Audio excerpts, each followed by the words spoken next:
Hi guys! Welcome back sa aking channel. Today, magluluto ako ng ginisang sayote with corned beef. Tara, samahan nyo na ako. Buksan na natin yung ating kalan. Painit na tayo ng mantika.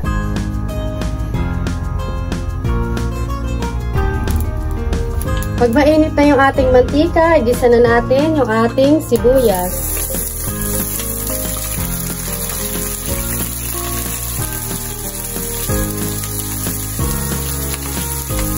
And guys, pakagisa natin yung ating sibuyas para lumabas yung kanyang aroma. Mas masarap pag isang-gisa yung ating mga ingredients. Sunod na natin yung ating bawang.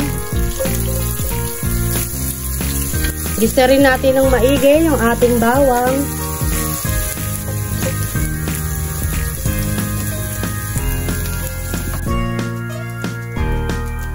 Yan guys, pag golden brown na yung ating bawang at sibuyas, sunod na natin yung ating kamatis.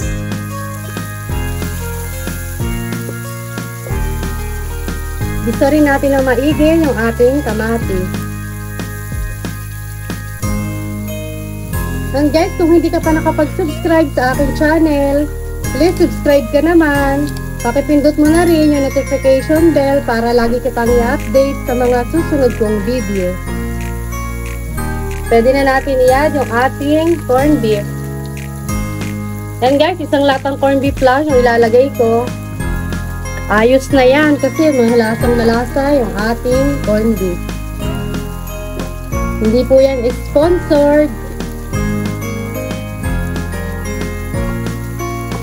Wow, napakabango.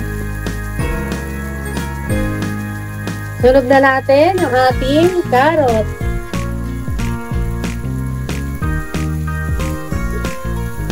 Isang buong carrots lang guys yung aking nilagay. 1 pieces, medium carrots.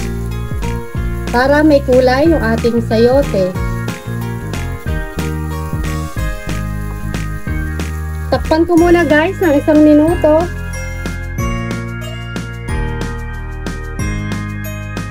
And guys, after 1 minute, check na natin.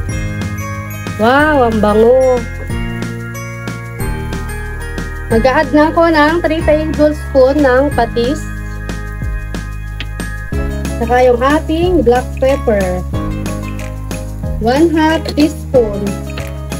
Saka yung ating seasoning. 1 pack ng seasoning. Konting asin. Saka natin haluin.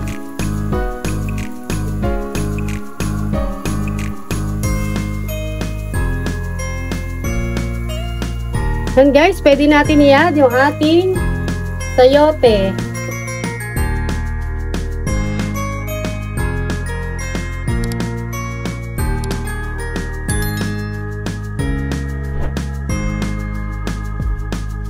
Yan, halu-haluin lang natin. Masarap yung sayote, masustansya pa at mura. Pasok sa budget.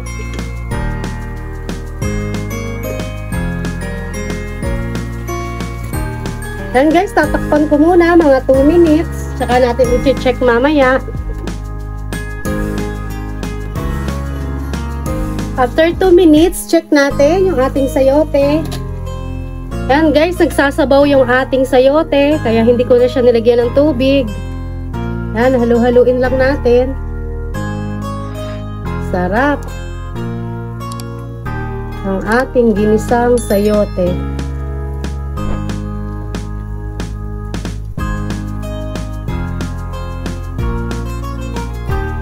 And guys, takpan ulit natin. Medyo matigas pa yung ating sayote.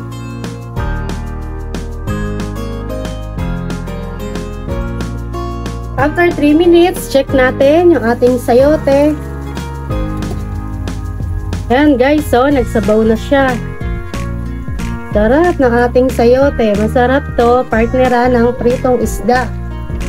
Kahit po anong isda ay pwede po. Yan guys, malambot na siya. Yan, tikman na natin. And guys, para sa akin, okay na yung lasa niya. Sarap. Pwede na natin patayin yung apoy dahil luto na yung ating sayote. Ganyan lang po siya kabilis at kasimpleng lutuin. Sana guys, may natutunan kayo. Maraming salamat. God bless. Ingat palagi.